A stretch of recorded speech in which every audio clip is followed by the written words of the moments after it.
네, 시작하겠습니다. 말씀 봅니다. 마태복음 1장 18절 말씀입니다. 마태복음 1장 18절 한 절만 보시겠습니다. 18절입니다. 시작. 예수 그리스도의 나심은 이러하니라. 그의 어머니 마리아가 요셉과 약혼하고 동거하기 전에 성령으로 잉태된 것이 나타났더니. 아멘. 원문으로 같이 한번 보시겠습니다. 원문 보시면 같이 봅니다. 투데 예수 그리스도 해 게네시스 후토스 엔. 자, 여기 보시면 그리고 예수 그리스도의 그 나심은 이러하다. 후토스 엔. 이렇다 라고 말씀하고 있습니다. 뮤네스튜데이세스, 이게 약혼되어 있습니다. 그런데 수동태죠. 수동태인데 소유격입니다. 그래서 약혼을 받았어요. 너 내 거다 하면서 찜을 당했다는 거죠. 찜을 받았습니다. 약혼을 받았습니다. 가르테스 메스토스 아우투, 그의 모친은 약혼을 받았는데 마리아입니다. 더 요셉에게 마리아가 약혼을 받았습니다. 프리에 시넬데인이 함께 하기 전에 동거하다 그렇게 되는데, 동거하기 전에 그들이 동거하기 전에 휴레데 알았습니다. 인지했어요. 나타났다고도 되는데 원래 사전적 의미는 인지한 거예요. 알아준 거예요. 그러니까 우리가 만약에 알려면 어떻게 돼요? 임신한 게 알려면 배가 불러와야 되죠. 그런데 여자분들은 알죠. 임신이 되는지 않는지요. 그게 인지된 겁니다. 인지되었습니다. 엔 가스트리 에쿠사, 배 안에 뭔가를 가져다는 것을 알았습니다. 푸마토스 하기오우입니다. 하이오가 아니라 하기오우. 성령으로 거룩한 영으로부터 잉태되어진 것이 인지되었습니다. 네, 오늘은 예수 그리스도 나심 중에서 우리가 말하는 여자, 처녀에 대해서 조금 생각을 해보겠습니다. 우리 지난 시간에 1장 1절부터 17절까지 말씀 보면서 이 책은 예수가 그리스도가 되어짐의 책이다라고 말씀을 드렸죠. 예수가 그리스도가 되어지는 책이에요. 그래서 예수와 그리스도를 분리시키는 게 아니라, 분리라는 의미보다도 그 예수와 그리스도가 누군가의 관계성을 알아야 됩니다. 단순히 예수는 이거고 그리스도는 이거다 그게 아니라 예수가 그리스도가 되신 거예요. 그런데 요한복음에 보면 하나님이 말씀이신 그분이 뭐가 됐어요? 육체 안에 계신 거죠. 말씀이신 그분 자체가 육체 안에 계십니다. 말씀이 육신 안에 있어. 그렇게 말씀하시죠. 그러니까 우리가 예수와 그리스도를 분리시킨다는 의미보다도 예수의 정체성과 그리스도가 누군가에 대해서 알아야만 그 구원의 길이 나에게도 열린 거죠. 우리가 예수와 그리스도를 한 존재, 물론 한 존재죠. 그런데 이걸 어떻게 설명할까요? 그분이 그 이름이 그 사역자예요. 그러니까 예수라는 이름에 예수가 존재하는 사역의 이름이 그리스도야 라고 설명하면 어쩌면 우리는 내 구원과는 상관이 없습니다. 내 구원이 되려면 중요한 게 그리스도가 중요하죠. 그래서 예수가 그리스도가 되어짐의 책이다 라고 우리가 이해를 하시고, 그러면 나와 무슨 관계냐? 내가 그 그리스도라는 아브라함의 씨를 내가 받아서 내가 거기에 생명책에 들어가야 된다라는 것을 기억하시길 바라겠습니다. 그래요. 다른 분들은 그거 이상하게 생각해요. 어떻게 예수를 따로 그리스도와 분리시켜서 생각을 하지? 라고 말하는데, 성경 보면 분명히 바울은 예수가 그리스도이심을 증언했다라고 말하고 있고, 그리고 마태복음에서도 그리스도라 칭하는 예수가 낫다라고 말했어. 그래서 우리가 예수가 누구고 그리스도가 누군가, 어떻게 예수가 그리스도가 되어지는가, 이런 관계성을 내가 알고 있어야 돼요. 다른 사람은 뭘 하든지 내가 알고 있어야 돼요. 그것을 깊이 조금 더 고민해 보시고 생각해 봐야 됩니다. 오늘은 예수의 잉태, 나심에 대해서 설명할 텐데 마태복음보다는 누가복음에 예수의 출생에 대해서 더 자세하게 설명을 하고 있습니다. 요셉과 마리아가 약혼한 상태였는데 천사가 찾아와서 보라 네가 잉태하여 아들을 낳으리니 그 이름을 예수로 하라 라고 말하죠. 그리고 마리아에게서 낳게 될 아이 곧 예수에 대해서 말을 해주는데 이 예수는 어떤 예수예요? 우리 누가복음을 한번 찾아가 볼까요? 누가복음 1장 보시면 31절 누가복음 1장 31절 보시면 보라 네가 잉태하여 아들을 낳으리니 그 이름을 예수로 하라. 그가 큰 자가 되고 지극히 높으신 이의 아들이라 일컬어질 것이요 주 하나님께서 그 조상 다윗의 왕위를 그에게 주시리니 영원히 야곱의 집을 왕으로 다스릴 것이며 그 나라가 무궁하리라. 네, 이게 예수에 대해서 말씀합니다. 예수가 어떻게 돼요? 왕이 됩니다.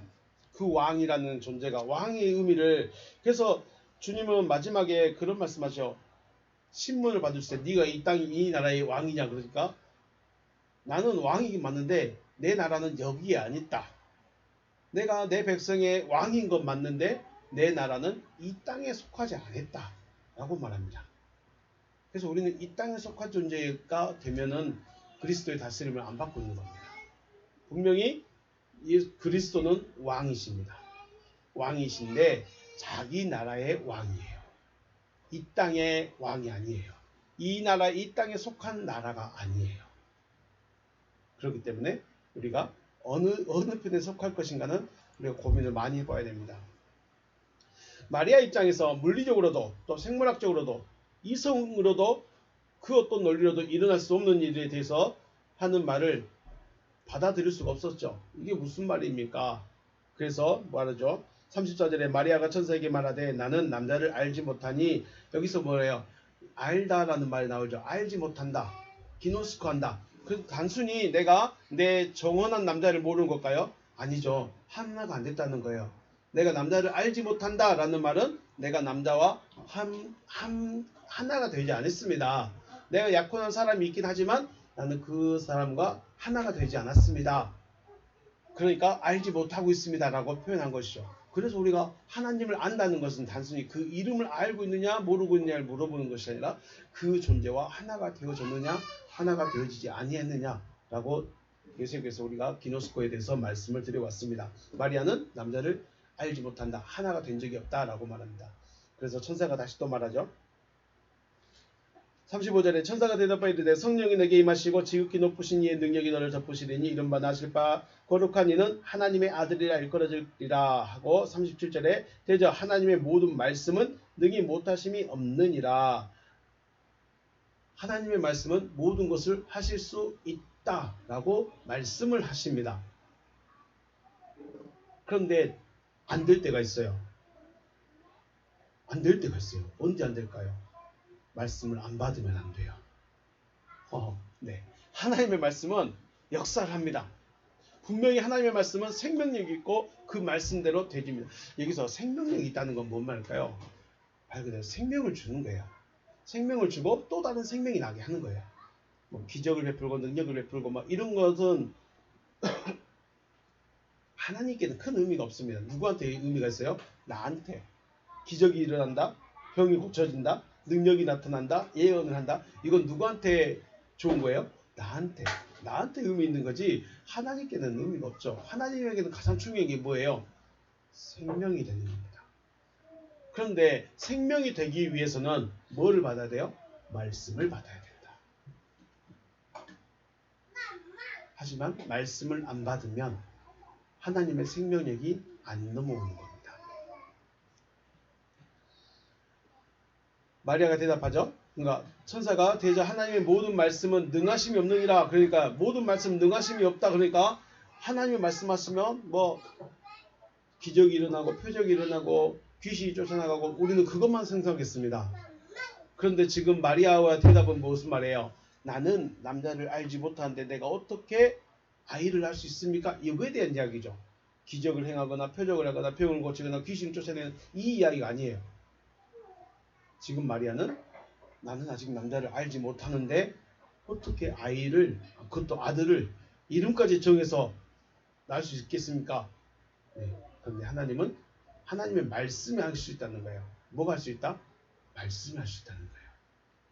기억하시기 바라겠습니다. 마리아가 대답하죠. 주의 여정연이 말씀대로 내게 이루어지이다. 이것이 뭐예요? 이 말이 바로 수용하는 겁니다. 하나님의 말씀대로 이루어지기를 내가 원합니다. 이런 말이죠. 이거 유명한 말 또 있죠. 누가 있었습니까? 구약에? 사라가 있었죠. 사라가 아브라함에게 천사가 내가 다시 돌아오면 너희에게 아들이 있을 것이다 라고 말할 때 사라가 장막 뒤에서 어떻게 했다고요? 웃었다고 그랬죠. 웃었어요. 말도 안 되는 거예요. 사라 입장에서는 말이 안 되는 거예요. 그래서 천사가 사라를 불러가지고 사라야 왜 웃냐? 저 안 웃었는데. 아니 네 웃었잖아. 아무 말 못하죠. 그렇게 해서 사라가 그 말을 수용을 하게 되니까 이삭이라는 자가 나타납니다. 자, 마리아가 말씀을 수용했다. 말씀을 받아들였다. 이게 뭐예요? 이게 믿음이라는 거예요. 단순히 나 천사의 말을 들었어. 나 하나님의 음성을 들었어. 이게 문제가 아니에요. 믿음은 뭐예요? 하나님이 하시겠다고 하신 그 말씀을 내가 내 마음에다 수용을 해버리는 거예요. 받아버리는 거예요. 이해도 안 되고 받을 수도 없고 뭐 그런 이야기인데 받아버리는 거예요. 받아들이는 거죠. 자, 오늘 제가 나누고 싶은 이야기가 그러면 왜 처녀였을까? 왜 처녀였을까?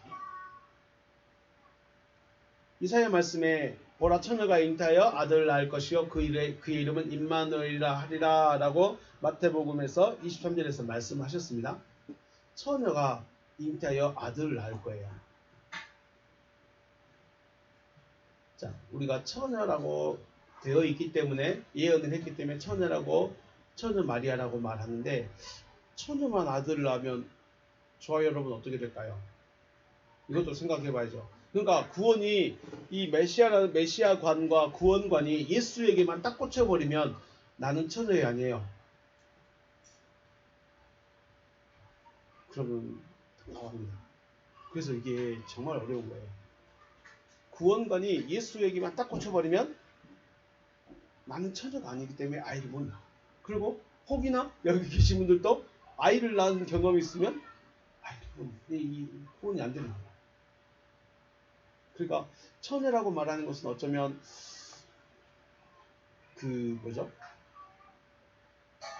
섞임을 받지 않기 위한 그렇기 위해 말씀한 것인데 결국은 이게 누굴까요? 결론적으로 말하겠지만 창세기에서 뱀에게 말씀할 때 뭐라고 그래요? 너는 내가 너로 여자와 뭐가 되게 한다?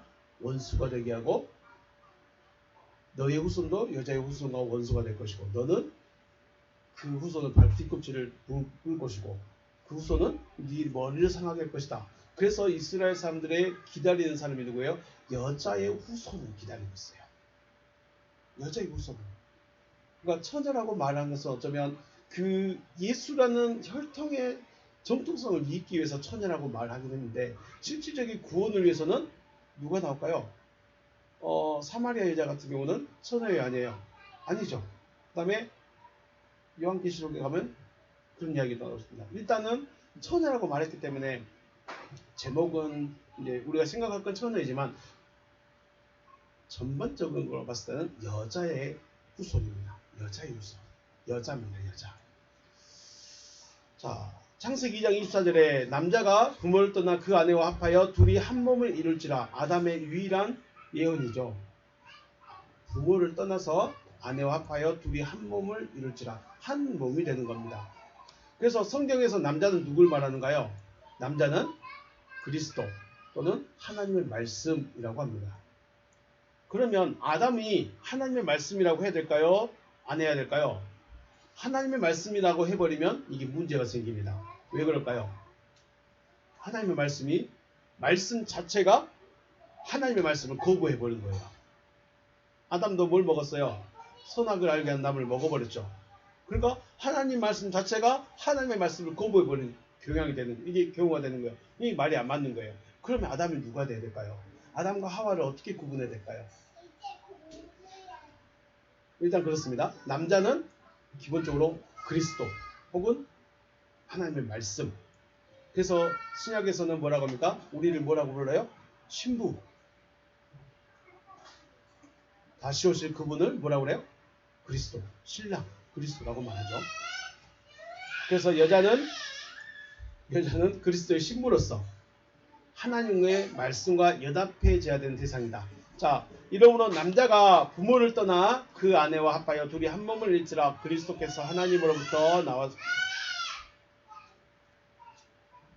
하나님으로부터 실질적으로는 분리가 안 되죠. 하나님으로부터 분리는 안 되는데 나중에는 하나가 됩니다. 하나님으로부터 말씀이 흘러나와서 하나가 됩니다. 하나님과. 자, 여자는 그리스도의 신부, 남자는 그리스도라고 표현을 합니다. 그래서 마태복음 25장에서 열처녀의 비유에서 말씀해서 신랑과 신부의 비유로서 비유를 들어서 천국잔치, 천국 혼인잔치에 대해서 말씀하시죠. 자, 처녀가 결혼하지 않았다는 것은 무슨 의미일까요? 남편이 없다는 의미죠. 처녀는 뭐예요? 위에서 사전적인 팔데노스라고 해가지고 결혼하지 않는 딸이라고 했어요. 결혼하지 않는 딸. 그러니까 결혼하지 않았으니까 뭐가 없어요? 남편이 없다는 거예요. 처녀는 남편이 없다. 그래서 왜 마리아가 처녀라고 강조를 해야 되냐면 마리아는 남편이 없는 상태여야 돼요. 저와 여러분 남편이 있어요? 없어요? 남편이 없어야 돼요. 네. 그럼 남편이 없기 때문에 남편이 없던 말은 또 다른 말로 주관자가 있다는 거예요? 없다는 걸까요? 주관자가 없다는 거예요. 그럼 마리아가 굉장히 어쩌면 율법을 듣고 있었고 율법 아래에 있었지만 뭔가 굉장히 좀 새로운 것을 찾고 있는 사람이 아니었을까 라는 생각도 해보게 되죠. 어쨌든 그 시대의 사람들은 모든 사람이 다 율법 아래에 있는 사람들이었어요. 그런데 처녀를 찾고 있어요. 생각해 볼게요. 모든 사람이 율법의 가르침을 받고 율법에 매여서 율법대로 살아가고 있는 사람들인데 그 중에 처녀를 찾고 있었어. 처녀가 마리아만 있었을까요? 아니겠죠. 그렇다면 마리아라는 이 사람이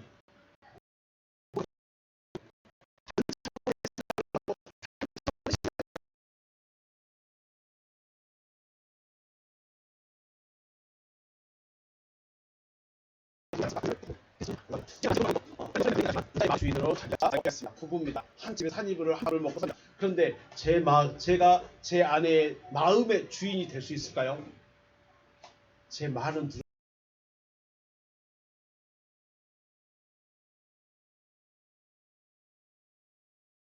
들어줄 수 있고 제가 하라고 하는 건 할 수 있고 흉내는 낼 수 있겠지만 제가 제 아내의 마음을 정복하고 마음대로 할 수가 없어요. 말은 들어줄 수 있어요. 내가 하자는 것 해줄 수는 있어요. 그런데 마음을 정복하지는 못합니다. 쉽게 말해서 남편을 사랑하지만 누가 더 귀해요? 입술로 말해보세요. 남편도 사랑하지만 누가 더 사랑해? 누구를 더 사랑해요? 누가 더 마음속에 더 많아요? 자녀가 더 있어. 그리고 제가 먹는 것보다 제가 좋아하는 음식보다 애기들의 입이 더 중요해요. 중요한 건 아니겠죠? 근데 우선이야. 네, 그래요. 남편이 있지만 일에 마음에 더 뺏길 때가 있어. 그래서 남편한테 연락도 안 해. 네, 남편은 사랑하지만 뭐 할 수 있어요? 싸울 수도 있어. 남편은 사랑하지만 다른 사람하고 뒷담화를 할 수 있어. 그죠? 그건 뭐예요?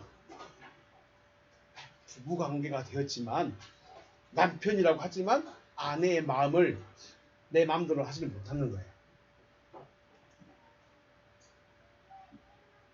그래서 육체의 남편도 하나의 의미를 부여할 수 있지만 온전한 하나. 그러니까 육체의 부부간에는 하나긴 하지만 온전한 하나는 아니죠. 언제든지 찢어질 수 있고 싸울 수 있고 뭐 그런 관계예요. 네. 그래서 내 주관자가 바로 내 남편이라는 것이죠. 요한복음 4장에서 수가성 여인과의 대화의 결론이 뭡니까?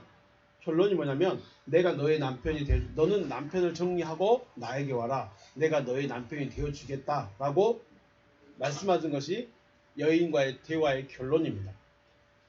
그러면 그 여자에게 너를 지금 너의 삶을 책임져주고 네가 먹고 마시고 집에서 살고 있는 것을 책임져주는 그 남자들 다 쫓아내버려. 너 혼자 살고 있어. 그럼 내가 갈게.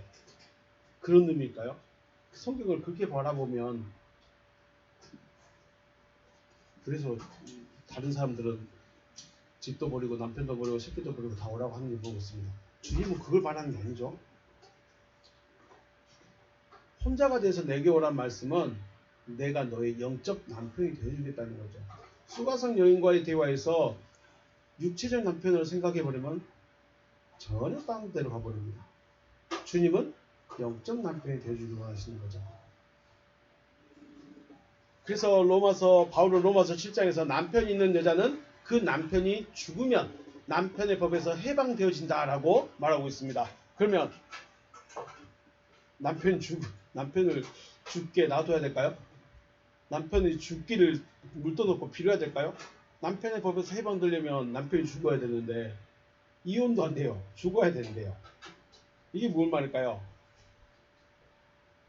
내 남편이 죽어야 돼요.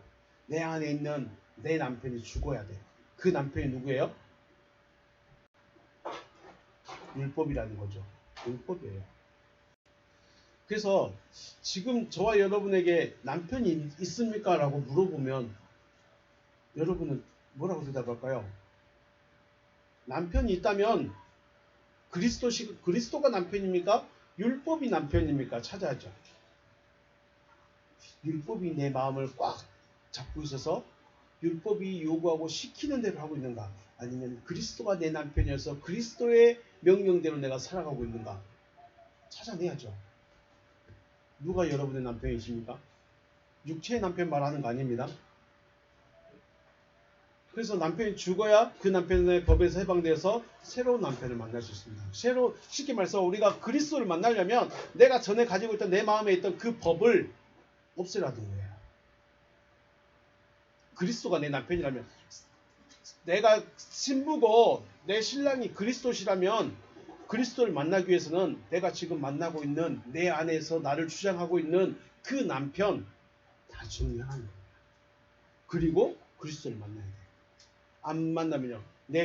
내가 원래 알고 있던 나를 원래 다스리고 있던 그 가르침, 그 사상, 그 철학, 그 가치관 그대로 가지고 그리스도의 말씀을 딱 받아들이면 어떻게 될까요? 이 사람은 뭐라고 그래요? 음행한 사람이라고 그래요. 음행한 사람.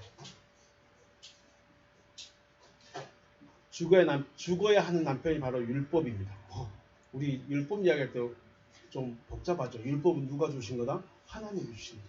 하나님이 왜 율법을 주셨을까요?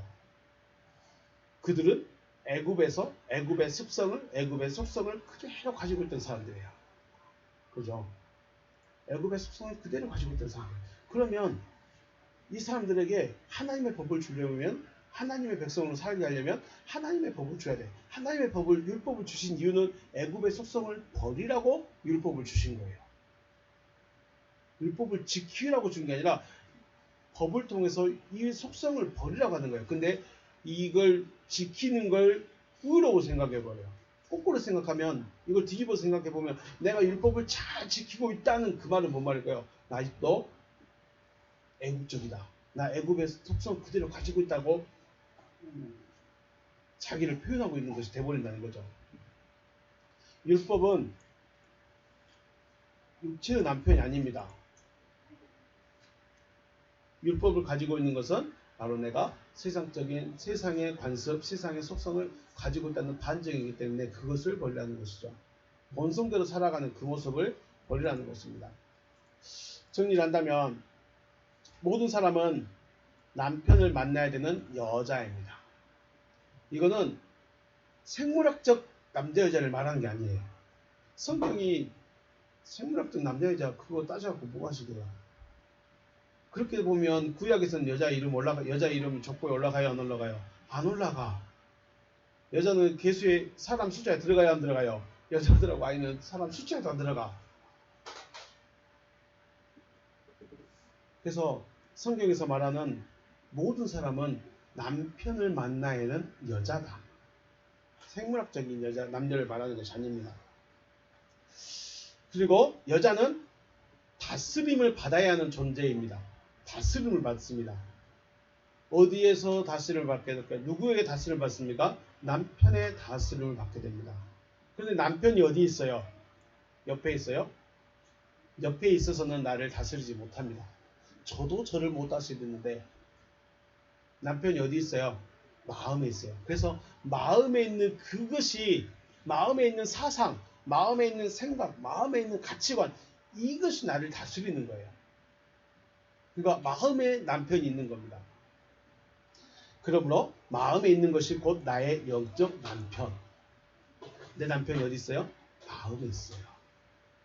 그렇다고 저를 남편이 아니라고 발로 차시면 안 되고, 네, 그렇습니다. 지금 성경에서 말하고 있는 남편은 내 마음에 들어있는 거예요. 그럼 내 마음에 뭐가 들었어요? 율법이 들어있다? 혹은 세상적인 가치와 방법이 많이 들어있다. 내 철학이 많이 들어있다.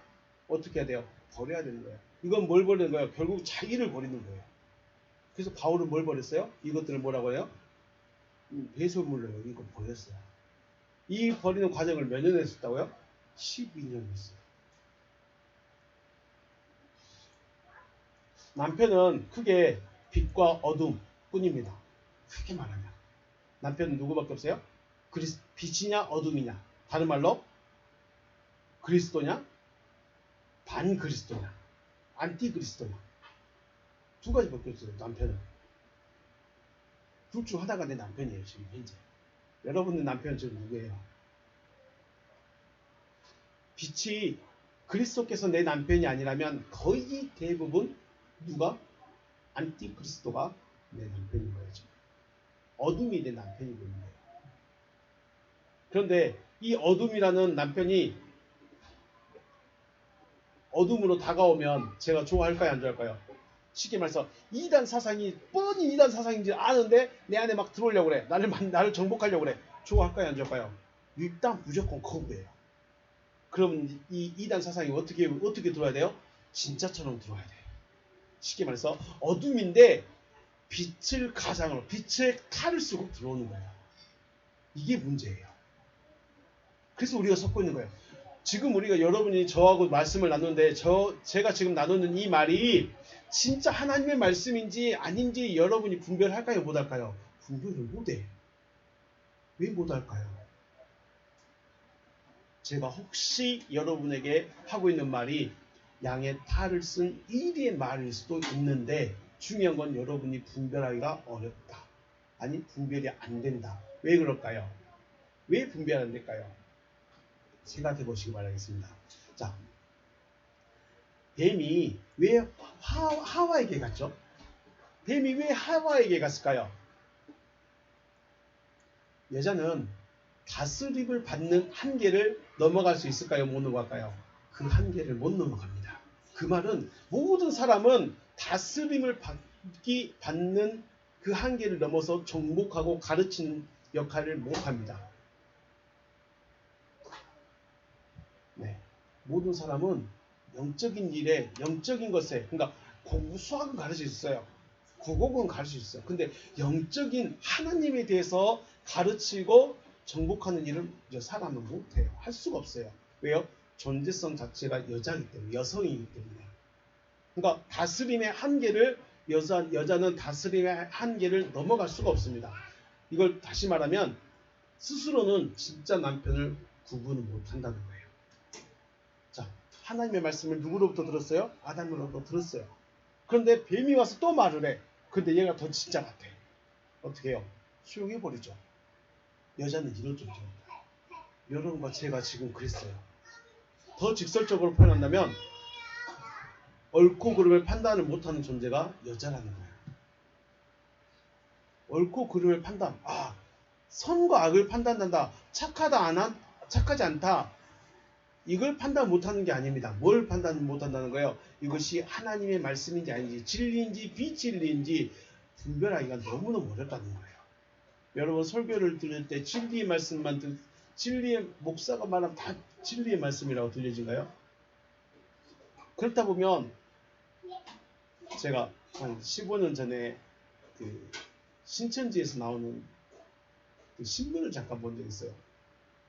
그 뭐라 하죠? 이렇게 일간지처럼 주간지처럼 이렇게 나온 게 있었어요. 그 설교 내용, 또 구원파가 말하는 그 설교 내용을 본 적이 있어요. 그런데 솔직히 일반 목사들보다 훨씬 더 논리적입니다. 일반 교회에서 하는 그런 복 받으십시오, 복 받습니다, 이렇게 하면 복 받습니다, 그런 설교보다 훨씬 더 논리적이에요. 진리와 비진리를 판단해야 되는데 왜 그 사람들은 거기 있을까요? 왜 여러분은 여기 있을까요? 그리고 각 교회마다 자기 교회가 다 옳다고 그래요. 자기 목사님 설교 제일 잘한다고 해요. 다른 거 필요 없어요. 이제 목사님이 바뀌면 내 교회니까 그냥 버티고 있는 거예요. 이게 뭐예요?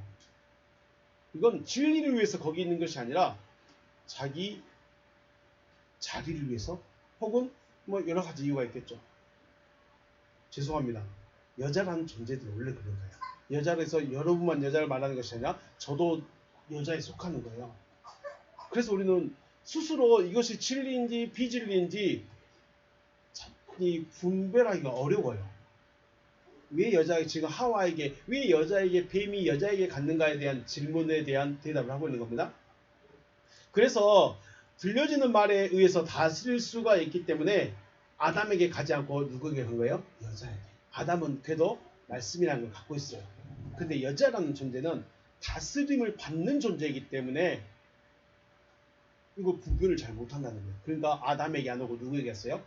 뱀에게 온 거예요. 아니, 뱀이 여자에게 온 거예요. 여러분들이, 저나 여러분이 걸어왔던 신앙생활 생각해보면 내가 속해 있는 그 교회의 가르침이 전부예요. 그렇죠? 스스로 이건 진리다, 비진리다, 아니다, 아니면 이것은 좀 뭐랄까요, 하나님이 원하시는 설교가 아닌 것 같아, 스스로 판단해서 분별해서 나온 적 있으십니까? 없죠. 죽으나 사나 비가 오나 눈이 오나 10년이나 20년이나 거기서 그 말만 듣고 있어요. 안 변해, 안 바뀌어. 그냥 거기서 듣고 있고 그 말이 진리고 그 말이 정답이야. 다른 생각을 못합니다. 너무 기분이 나쁘신가요?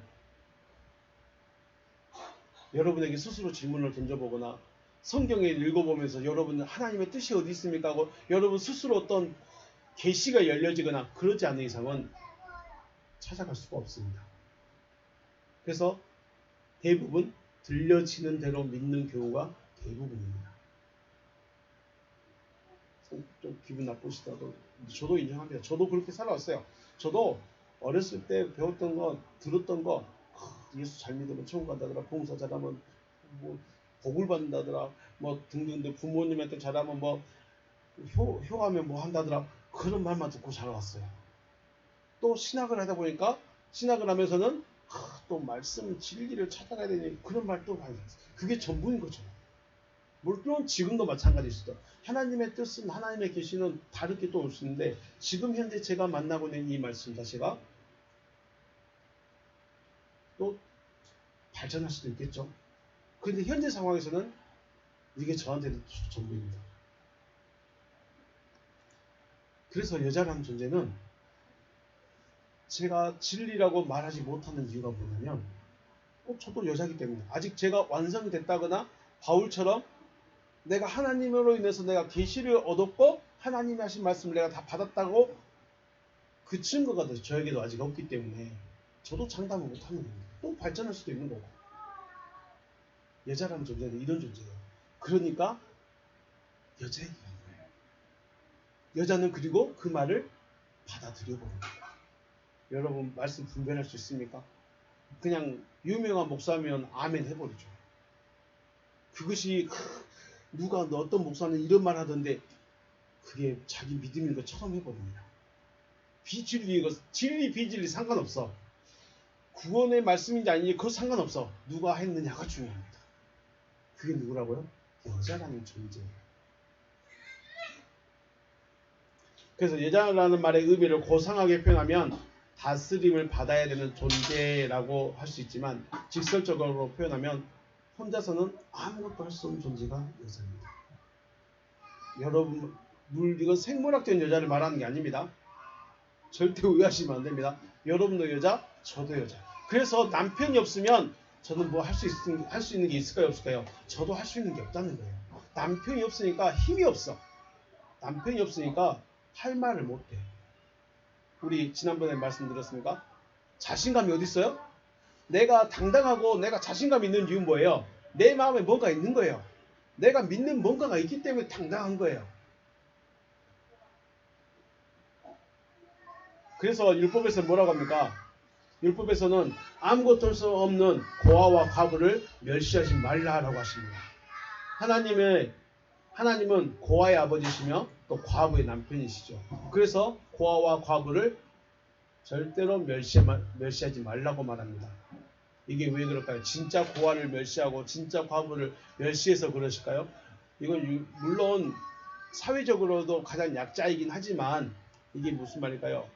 고아와 과부는 가장 힘없는 존재, 스스로 뭔가를 할 수 있는 것이 없는 그러한 존재, 도움이 반드시 필요한 존재, 그 사람이 바로 고아와 과부, 여자라고 표현을 합니다. 요한계시록에서는 여자가 둘이 나옵니다. 한 여자는 요한계시록 12장에서 해를 옷 입은 여자가 나오고, 요한계시록 17장에서는 물 위에 앉은 음녀가 나옵니다. 해를 옷 입은 여자는 만국을 다스릴 아들을 낳았지만, 음녀는 자기 자신을 꾸미고 예수의 증인들의 피에 취하게 됩니다. 자, 그렇다면 나라는 존재가 그리스도 앞에서 여자라고 한다면 이 두 여자 중에 하나의 모습이 되게 됩니다. 그런데 대부분 일반 성도들은 음녀까지 못 갑니다. 음녀가 못 돼. 뭐가 될까요? 음녀는 음녀입니다. 음녀는 음녀입니다. 자, 음녀는 누구냐면, 음녀의 상태는 물 위에 앉은 음녀 혹은 음녀들의 어미입니다. 17장에 나오는 음녀는 물 위에 앉아있는 음녀. 물 위에 앉아있으면 젖어요, 안 젖어요? 물 위에 앉아있으면 젖죠. 그럼 이 물이 뭘까요? 자기가 스스로 물동이 위에 앉아있을까요? 그러지 않겠죠. 그럼 물이 뭘까요? 왜 물이 물 위에 앉아있을까요? 창세기 1장에서 물이 어떻게 나눠지죠? 궁창을 중심으로 궁창 위의 물과 궁창 아래의 물이 나눠지죠. 하나님의 핵심은 궁창 위에 있는 물이 아니라 어디예요? 궁창 아래의 물이래요. 궁창 아래의 물들에게 또다시 말씀합니다. 뭐가 나타나라? 묻이 나타나라. 묻이 나타나고 그걸 땅이라고 그러고, 땅도 있고 땅이 안 된 존재들은 물로 남아있어요. 쉽게 말해서 요한계시록 17장에서 말하는 그 물 위에 앉아있는 음녀는 그 바다에 앉아있는 음녀입니다. 바다 위에 앉아있는 음녀는 성도들 위에 군림하는 사람입니다. 자, 다시요. 물 위에 앉아있습니다 하니까 어디 엉덩이 젖도록 그 물에 앉아있으라는 것이 아니라 사람들 위에 군림하는 존재가 바로 음녀입니다. 그럼 왜 음녀예요? 왜 음녀일까요? 앞에서 말씀드렸죠. 음녀의 실체는 어둠이 남편이에요. 어둠이 남편을 두고 빛으로 치장하고 있어요. 많은 보석으로 치장하고 있어요. 진짜처럼 보려고. 어둠이란 남편을 두고 빛의 흉내내고 있기 때문에 뭐예요? 음녀예요. 음녀가 누구라고요? 어둠을 남편으로 두고 있으면서 빛의 사람처럼 흉내를 내고 있어요.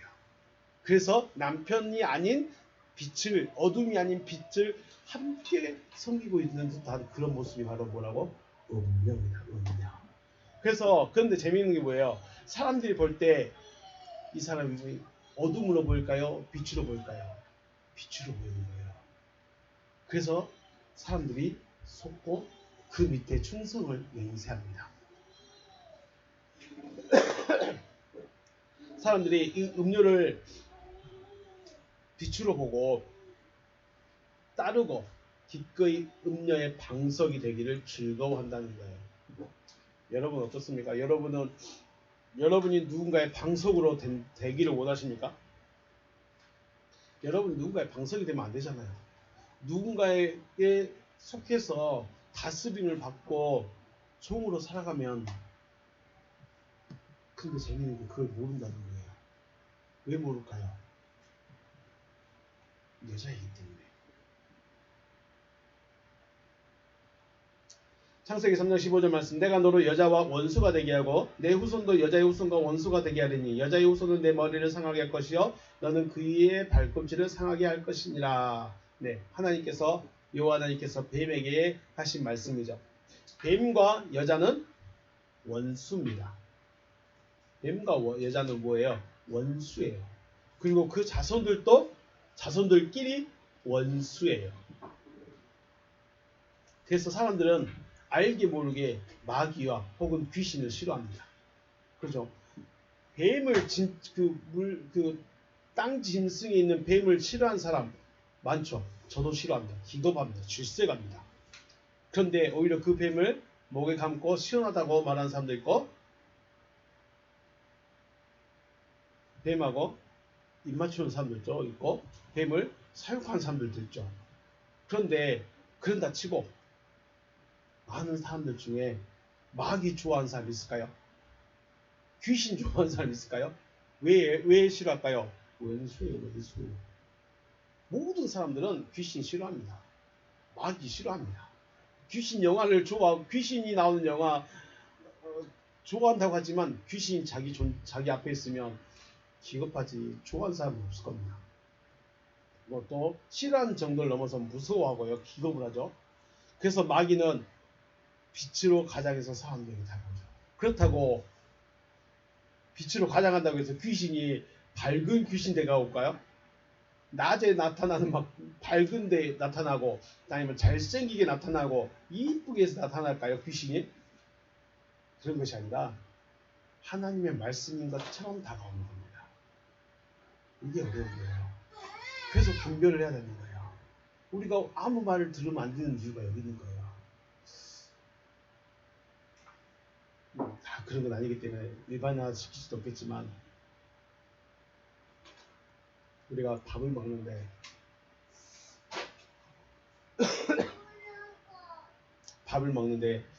화학적인 요소가 많이 들어간 음식을 먹으면 어떻게 될까요? 지금 임상실험을 한 사람은 아무도 없겠지만 화학적인 재료가 많이 들어간 만큼 우리 몸이 상할 수 있다는 거죠. 자연적인 재료를 많이 먹은 만큼 우리 몸이 더 좋아할 수밖에 없는 거죠. 여러분이 무엇을 듣고 무엇을 먹느냐에 따라서 여러분의 건강한 사람이 될 수도 있고 약한 사람이 될 수도 있고, 빛을 가장한 마귀의 말이 많다는 거예요. 그런데 여자는 그걸 분별해요, 못해요? 분별을 못하는 거예요. 왜요? 다스림의 한계를 넘어가지 못해. 그래서 들려지는 대로 듣고 그대로 믿어버리는 거예요. 그리고 자기 주관이 별로 없어요. 그런데 중요한 게 뭐예요? 여자의 후손이 있어야 돼요. 그럼 이 여자가 진짜로 자기 남편의, 하나님께서 정해주신 남자와 만나서 낳은 아들이어야 될까요? 마귀와 만나서 낳은 아들이어야 될까요? 다르겠죠. 다릅니다. 이게 문제예요. 우리가 하나님이 나의 자녀를 낳게 만들려면 하나님이 정하신 그리스도라는 그 남편과 내가 만나서 자녀가 나와야 되는데, 듣기 좋은 말, 선한 말. 누가 봐도 멋있는 그 설교를 듣고 내가 아멘해서 내가 받았어. 그런데 믿음의 실체가 나오는데 엉뚱한 실체가 나오는 거야. 왜 그럴까요? 내가 만난 남편이 하나님이 정해주신 남편이 아니기 때문에 하나님이 정해주신 남편을 만나면 하나님의 뜻이 이루어지는 거죠. 그래서 빛을 가장하고 오는 그런 말들에 내가 많이 듣고 내가 거기에 속해 있는가, 아니면 내가 스스로 자르고 빛의 말을 듣고자 하는가. 자, 여러분 오늘 좀 기분이 상했을 수도 있습니다. 여자라는 존재는 다스림의 한계에서 벗어나지 못한다. 들리는 대로 받아버린다. 수용을 한다. 그것이 빛인지 어둠인지. 자, 왜 처녀 혹은 여자인가? 왜 처녀고 혹은 여자일까요? 네. 아이를 낳기 때문에 여자이죠. 물론 여자가 아이를 낳지만 남자와 하나 되어진 후에 낳게 되는 것입니다. 마리아는 생물학적 그리고 물리적으로 여자 인간이고 실질적인 사건이지만 이 사건이 지금의 우리에게 무엇을 말씀하고 있는지 알지 못한다면 마리아는 위대한 여자 인간이고 구원자는 누구밖에 없어요? 예수밖에 없다는 거예요. 구원자가. 그래서 우리는 그 이상 넘어가질 않습니다. 그 이상의 가르침을 생각을 못하는 거죠. 마리아로 끝내버려요. 구원은 누가 받아야 돼요? 구원은 내가 받아야 돼요. 그러면 창세기에서 여자와 뱀과 원수가 되어지고 내 후손이 뱀의 후손의 머리를 상하게 해야 되는데 어떻게 될까요? 내가 그 여자가 돼야 돼요. 단순히 2000년 전에 했고 예수가 죽었고 마리아가 갔으니까 나는 그냥 따라만 가면 돼. 네, 그런 신앙이 아니라는 거죠. 나에게 이루어져야 되는 사건이죠. 마리아 사건을 통해서 하나님께서 말씀하시고자 하는 그 의미를 발견할 수 있으시길 주의 이름으로 축복합니다. 여자가 누굴 낳는다? 여자가 아이를 낳는다. 여자가 아이를 낳는다. 근데 여자가 아이를 낳으려면 누굴 만나야 된다? 남편을 만나야 된다. 근데 그 남편을 내가 지금까지 율법적인 설교, 그냥 인간적인 설교, 지혜로운 설교, 지식적인 설교만 듣다 보니까 내 신앙 자체가, 내 삶 자체가 그냥 그것만 하고 있는 거예요. 위의 것을 볼 수가 없고 착하고 선하고 양심적이고 정직하게 교회 다니니까 이렇게 살아야 되고 예수 믿으니까 이렇게 살아야 돼. 이거밖에 안 가는 거예요. 그 이상 생각을 못 하는 거죠. 만약에 그리스도가 내 남편이라면 어떻게 될까요? 누구처럼 될까요? 그리스도가 남편으로 들어와 버리면 어떻게 될까요? 바울 돼버리는 거예요. 바울이 아래 거 보고 살았을까요? 위에 보고 살았을까요? 위에 보고 산 거예요. 다릅니다. 그런데 우리는 그러니까 내 남편이 지금 있는지 없는지도 모르고 내 안에 들어있는 이 남편이 빛인지 어둠인지도 구별 못하고 있고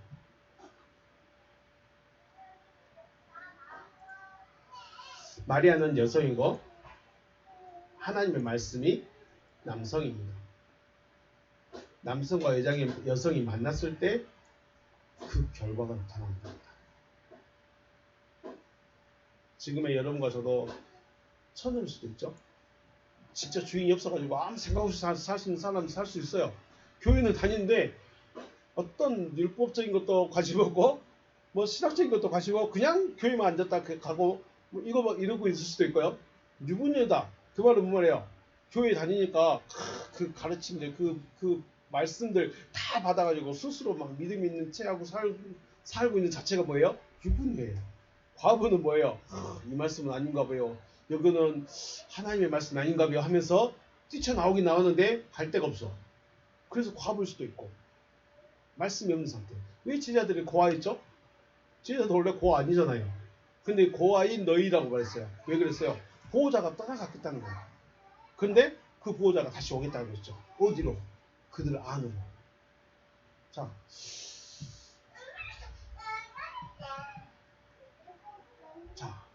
저는, 여러분은 어디 있을까요? 처녀일까요? 유부녀일까요? 아니면 과부일까요? 내가 만나야 할 남편, 하나님께서 정해놓으신 그 남편이 누구이신지 알았으면 찾고 만나서 구원에 이르시는 여러분과 제가 되시기를 주님의 이름으로 축복합니다.